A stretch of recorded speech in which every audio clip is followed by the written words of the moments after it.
Okay, here I have a Midwest. This is a 7-tube radio. Now, Midwest is known for their high tube count sets. This one, as you can see, not particularly high tube count.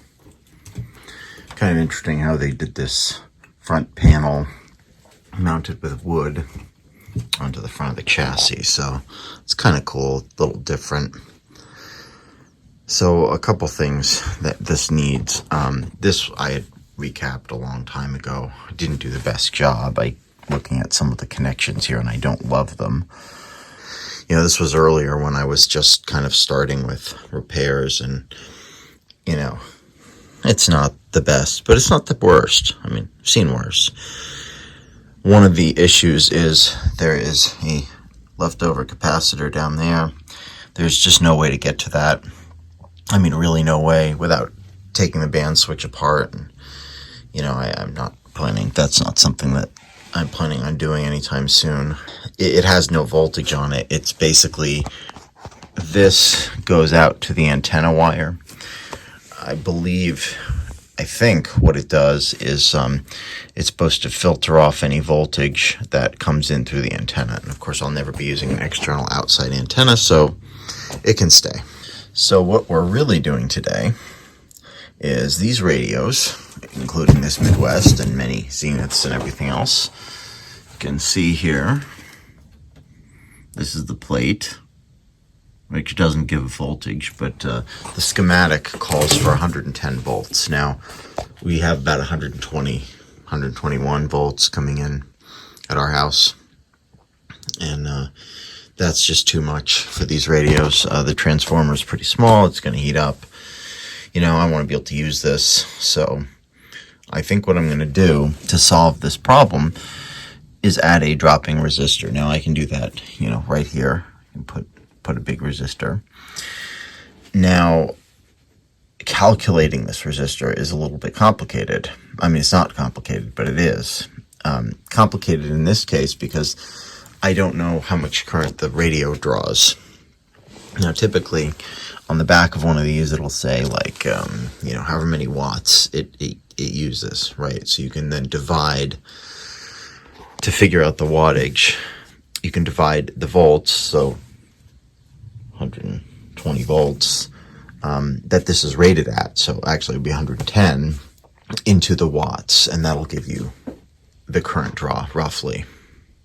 At that voltage anyway. It'll be different at a different voltage. But that's a good basis to know what the radio is rated at. This doesn't have that, so I can't do that. Now I can guess. And realistically, I'm not looking to drop a specific number of volts. So we have 120 volts. This will work on anywhere from, you know, 106, 107 up to, you know, 115. Anywhere in that range I'm happy with. So that's good. What I'd like to do is figure out, and I think I don't have very many choices of resistors, so there's that, is to figure out what the voltage drop is going to be. You can kind of estimate it. If the radio were to use 1 amp, now this clearly doesn't, this is a small 7-tube radio, but a 15-tube radio might use 1 amp. So assuming it uses 1 amp, a 10 ohm resistor will then drop about 10 volts at 120 volts. That's the general rule. What I'm going to do is find a resistor that is probably, this maybe uses half an amp. So figure half an amp at 120 volts. I want to drop, I don't know, so 15 volts. So I probably need at least a 20 to 30 ohm resistor. And it's okay if it's a little more. I'm happy dropping a little more voltage. Just want this to work and stay cool. So the other thing we're going to do is add a fuse, and that's not too complicated. So we're going to go with a 20 ohm resistor. Now this I was able to screw into the chassis, so that's not going anywhere. And then what I'll do is I'll take 1/2 of the line cord, go to here, or actually maybe here, I don't know, not sure yet. I can go to here, and then I'll take the wire with the fuse and I might go to the transformer. Okay, so we've got a 20 ohm resistor here. And we've got a 1 amp fuse. It's the only thing I've got. A 0.75 would probably be more appropriate, but I don't have one, so it's fine. If this draws more than 1 amp, there's a serious problem, and it could if there's a dead short, absolutely. So this will protect it a little bit. Other than that, we're pretty much done with the under the chassis. The only other thing I want to clean up, and I don't know why I didn't do this before, but all this wiring to the speaker is just a nightmare. So I want to clean that up a little bit, see what I can do. So here's the radio playing. We are at 300 volts on the first filter cap, Vice President and their spouses. and we're at 120 volts flu, COVID, and going in. RSV. Health officials with a not very jolly warning. So that's much reduced. I'm gonna turn this down. So yeah, that's definitely better. What I would like to do is just test the pull this out, and we'll go to AC volts.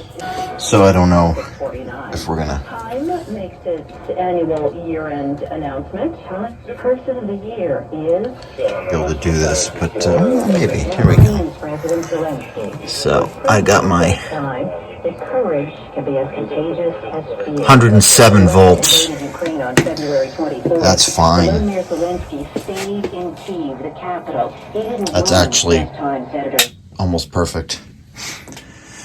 So I think we have a working radio, and this is something you can do on any old radio, especially something like this, which was designed for 110 volts. There are certain brands, Zenith, Atwater Kent, Midwest, other brands as well, that are really designed for 110, 215 volts. And this will prolong the life of the set. So, just nice to do. You just put a resistor in, and you put a fuse. Now, there's other ways to do this. I didn't have to put, so I obviously have the cord going right to the end of that resistor. If you're concerned about it, you can wire it the other way, where the other side of the switch goes to the resistor. That will prevent line voltage from going on it. There's different ways to do it. I don't think it matters, but some people may think it may be a little more concerned about it having a connection to the line. I just wanted to show this Midwest off a little bit. The texture and touch of these pajamas is so seductive that you both love the feel of it.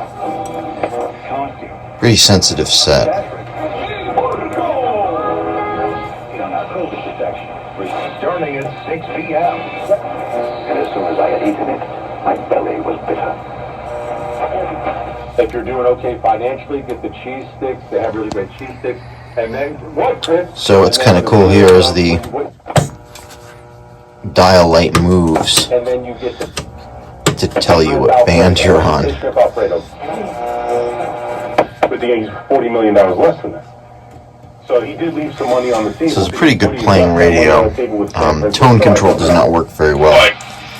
The point is, You wanted to be a Yankee, but he no control over the tone, which is whatever. Keep it on bass. I've read that you can reduce the size of the tone control, and that will help with the control of the tone. But Midwest in general, I'm going to shut this off. Midwest in general was a very early direct-to-consumer company. They did all this before, all those companies that will sell you razor blades and all sorts of various earphones and everything direct to your house. Midwest would sell you a radio in 1933 or 34. This is a 36. They'd sell it to you direct to your house, and you could have a salesman come in, bring the radio, and they would let you test it out, make sure you're happy with it. If you're happy with it, you can keep it. You had 30 days to return it if you didn't like it. One of the big things they were famous for is high tube counts, and they put 18 tubes, 16 tubes, 20 tubes. This is only a 7 tube, but honestly it's a pretty good performer for being 7 tubes. It has an RF stage, which puts it a little bit above the typical 5, 6, 7 tube sets that often have an extra audio stage. So this has the RF stage, which is kind of nice. The one thing they do is they split off the mixer and oscillator. Usually it's 1 tube, and this one it's 2. So this could be a 6 tube radio and it would perform the same. They did things like that. And, but it worked. It sold radios, and they were very successful for a while.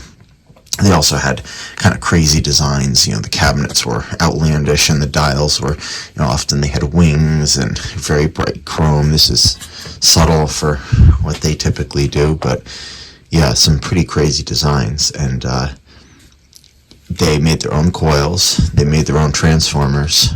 They really did everything as much as they could in-house, and it was all pretty decent quality.